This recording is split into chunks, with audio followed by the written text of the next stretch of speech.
Banco, Borges and Irmao by Alvaro Siza between the years 1978 and 1986, located in Vila do Conde, Portugal.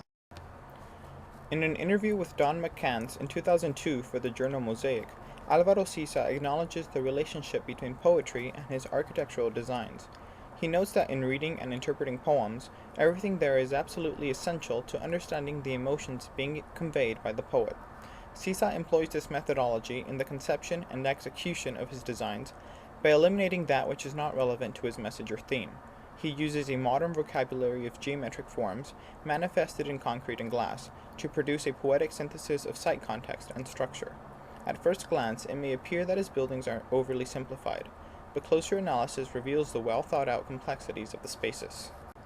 Although Siza's design was constrained by the surrounding buildings and by the requirement to make the work part of a whole, he felt obliged to make Banco, Borges and Irmao unique in its own way, to give it its own personality.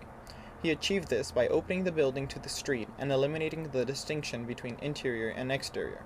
In doing so, the dichotomy between inside and outside that so often takes place in architecture vanishes.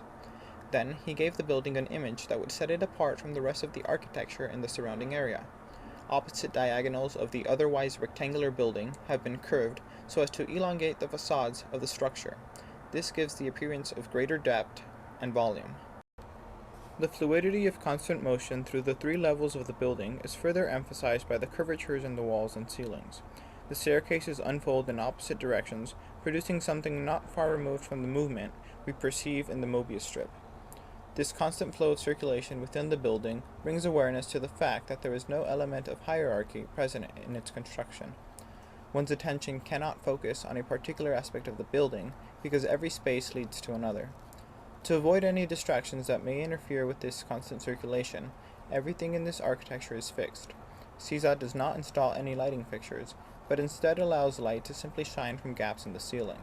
The smoothness achieved through this approach is one of the characteristics of this building that makes it seem like a simple design. The cuts and erosions of horizontal planes and slanted lines seen in the discontinuities of the ceilings are what make the floors flow into one another.